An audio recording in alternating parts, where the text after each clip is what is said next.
MahaDBT scholarship 2.0. मित्रांनो, भरपूरसे विद्यार्थी विचारत होते की महाडीबीटी पोर्टलवरती त्याचे जुने फॉर्म जे 2025-26चे आहेत ते केव्हा उपलब्ध होणार.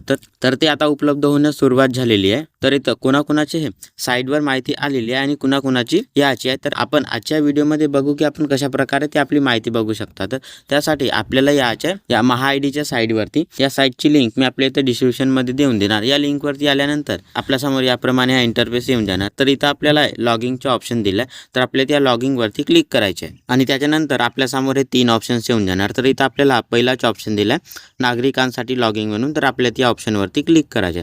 मग इथं थोडासा लोडिंग होऊन आपल्यासमोर याप्रमाणे हे लॉगिंगचे ऑप्शन येऊन जाणार. तर इथं आपल्याला लॉगिंगसाठी हे 2 ऑप्शन दिला आहे, एक महा आयडी आणि दुसरा आधार नंबरचा. तर आपण इथं ज्याप्रमाणे लॉगिंग करसाल तो ऑप्शन आपल्या इथं सिलेक्ट करून खाली येतं आपल्याला आपला तो नंबर द्यायचा आहे. मित्रांनो, आपल्याला आता महा आय डी कार्ड काढणे गरजेचे आहे, कारण आता इथं आपल्याला खूपशा कामामध्ये महा आय डी कार्ड नंबर द्यावा लागतो. तर आपण जर काढले नसेल तर तो आपण कशा प्रकारे काढू शकता त्या व्हिडिओची लिंक मी आपल्या इथं डिस्क्रिप्शनमध्ये देऊन देणार. तर आपण इथून आपला महा आय डी कार्ड पण काढू शकता. इथं आपला आय डी नंबर दिल्यानंतर आपल्या त्या लॉगिंगवरती क्लिक करायचं आहे. मग आपल्या या आय डी कार्डला जो मोबाईल नंबर जोडला असेल त्याच्यावरती एक OTP सेंड होऊन जाणार. ते OTP आपल्याला इथं फिल करायचे.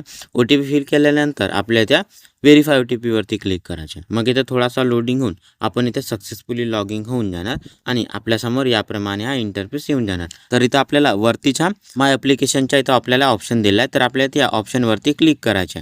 मग आपल्यासमोर याप्रमाणे हे काही ऑप्शन्स येऊन जाणार. तर आपण इथं खाली सबमिटेडमध्ये बघू शकता. इथं आपल्याला 2 नंबरचा आता ऑप्शन दिलेला आहे. आपण इथं जेवढे पण फॉर्म भरणार तेवढे इथं आपल्याला नंबर देईन. आपण जर एकच फॉर्म भरले तर आपल्या इथं एकच स्कॉलरशिपचा ऑप्शन मिळेल आणि जर 2 स्कॉलरशिपचा फॉर्म भरले असेल म्हणजे वेगवेगळे स्कीम राहतात त्यांच्या, तर आपल्या इथं 2 नंबरचा ऑप्शन देईल.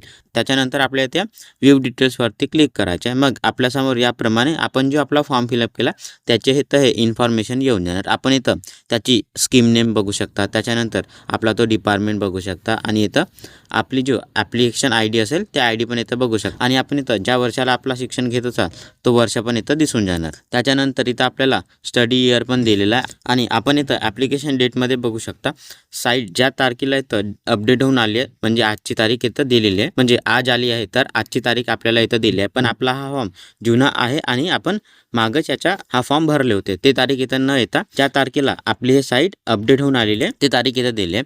त्याच्यानंतर इथं आपल्याला हा रिन्यूचा ऑप्शन इथं यस दिलेला आहे आणि इथं आपल्याला हा डाउनलोडचा ऑप्शन दिला आहे. तर आपल्याला जर आपला हा फॉर्म डाउनलोड करायचा असेल तर आपल्याला या ऑप्शनवरती आपल्याला या ॲरोवरती क्लिक करायचं आहे. क्लिक केल्यानंतर आपल्यासमोर याप्रमाणे थोडासा लोडिंग होऊन आपला हा फॉर्म इथं येऊन जाणार. तर आपल्याला जर याची प्रिंट काढायची असेल तर आपण इथं काढू शकता. त्याच्यानंतर आपल्याला इथं ॲक्शनमध्ये हा कॅन्सल ॲप्लिकेशन आणि राईट टू गिव्ह अपचा ऑप्शन दिला आहे. तर आपल्याला या ऑप्शनमध्ये काही न करायचे. आपण जर इथं कॅन्सल ॲप्लिकेशनवरती क्लिक केले तर आपला हा स्कॉलरशिपचा फॉर्म कॅन्सल होऊन जाणार आणि राईट टू गिव्ह अप या ऑप्शनवरती क्लिक केले तर आपण इथं आपल्या समाज कल्याण ऑफिसला सांगता की आपल्या इथं आपली स्कॉलरशिप नाही पाहिजे आहे, म्हणून ह्या दोनही ऑप्शनला इथं क्लिक नाही करायचे. त्याच्यानंतर आपण इथं स्टेटसमध्ये बघू शकता आपला हा फॉर्म इथं अंडर स्क्रुनिटीमध्ये दाखवत आहे.